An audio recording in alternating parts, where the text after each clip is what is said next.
voudrais commencer par rendre gloire et grâce à Dieu, le Tout-Puissant, qui nous permet de nous retrouver ici ce matin.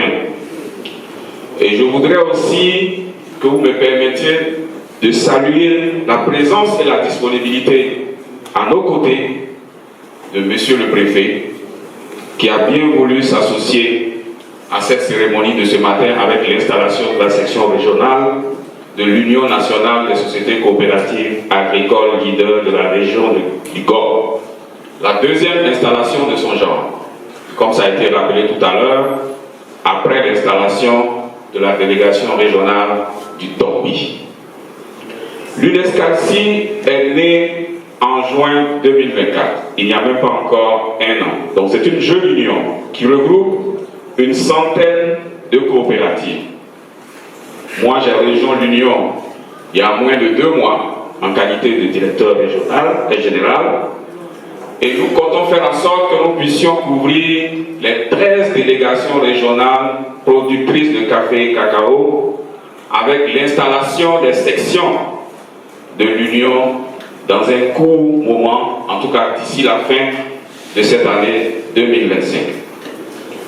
Nous travaillons à faire en sorte que l'Union, qui est le regroupement donc des sociétés coopératives, soit un outil puissant et une force dans le domaine agricole, en ligne bien sûr avec la politique agricole du gouvernement pour répondre aux défis de la filière café-cacao.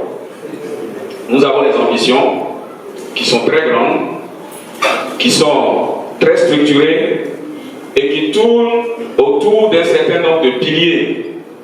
Le premier étant le pilier de la durabilité de la filière café-cacao. On le sait tous, étant moi-même aussi enfant de producteur, que la filière est agronome, que la filière café-cacao est confrontée à des difficultés d'ordre économique, avec les défis liés aux revenus du producteur, à des défis d'ordre social, avec les questions liées au travail des enfants, et les conditions de travail aussi des producteurs, des défis d'ordre environnementaux, notamment des questions liées au changement climatique, des questions liées donc à la gestion de la forêt et des aires protégées.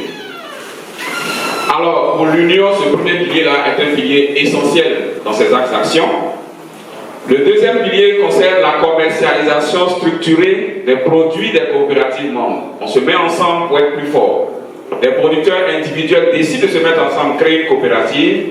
Des coopératives et des coopératives leaders, dans notre cas, se mettent ensemble pour être plus forts, pour pouvoir commercialiser avec force et puissance le cacao de leurs membres, de leurs coopératives membres. Il y a aussi un autre axe qui concerne la bancarisation pour aller vers l'inclusion financière. Ce n'est pas normal qu'on continue de constater encore que l'argent liquide circulant, les producteurs, les coopératives soient encore exposés à des risques de braquage, à des risques de sécurité. Avec la bancarisation, nous allons pouvoir être à mesure de faire en sorte de gérer ces questions liées à la sécurité des ressources, mais d'aller de plus en plus vers une inclusion financière robuste. Et l'un des piliers majeurs des ambitions de l'Union, c'est la transformation des produits café et cacao. Parce que, vous le savez aussi, la valeur ajoutée dans la chaîne des valeurs du cacao, là où on trouve de l'argent, ce n'est pas quand on est proche de l'arbre, et j'aime dire ça. C'est plutôt quand on arrive à transformer le produit qui vient de l'arbre, faire en sorte que ce produit transformé-là puisse aider nos parents producteurs et les acteurs membres de l'Union à ajouter non seulement de la valeur à l'effort qu'ils font au champ, mais à faire en sorte qu'ils puissent améliorer leurs revenus. En ce qui concerne les délégations régionales, l'objet de notre réunion ce matin, nous voulons que ces délégations régionales soient les outils les plus proches ou les organes les plus proches des coopératives dans les régions.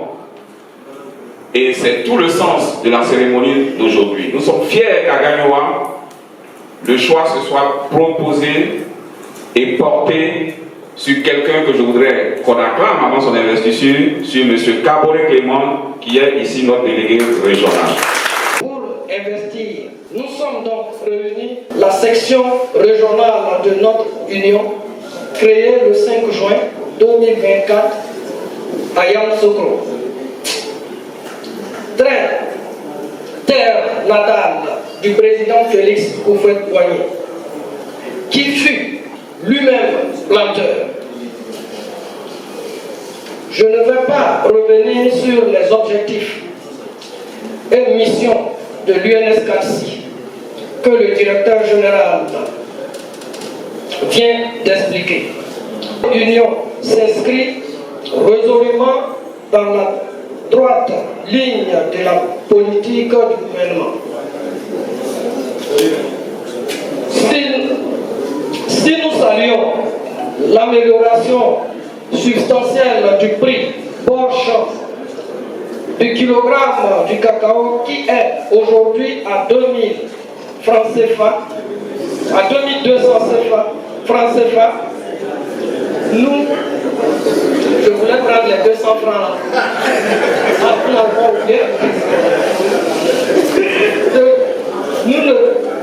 Nous ne perdons pas de vue qu'en allant à la transformation et en promouvant la consommation, nous gagnerons davantage. Café Cacao, pour vous adresser nos vives et chaleureuses salutations.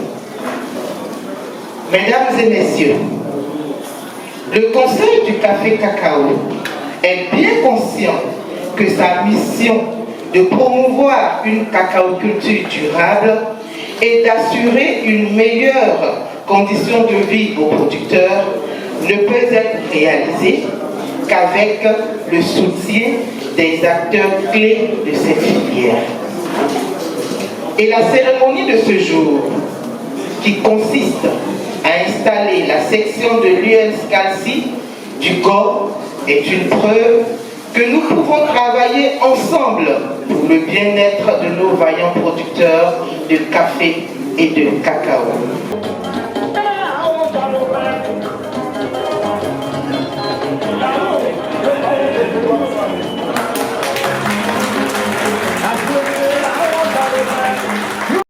Que ce secteur contribue en termes d'emploi également pour les populations.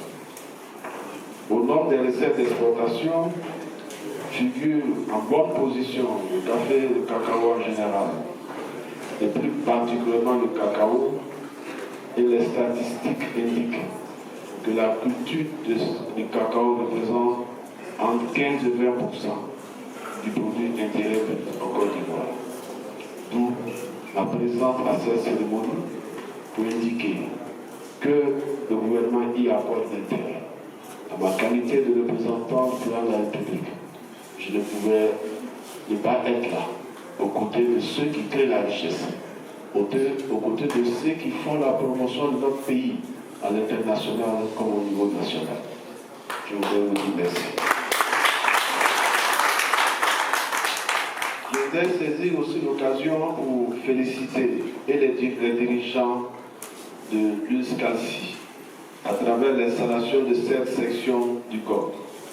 Et ils l'ont dit, l'objectif est de fédérer les efforts des membres, relever les défis de la durabilité économique, environnementale et sociale de la chaîne de valeur qu'est le cacao ivoirien.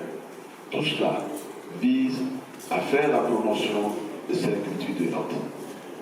Dans cette même perspective, j'ai vu chacun de vous ici à vous impliquer dans la lutte contre la fuite de nos produits agricoles vers les pays voisins.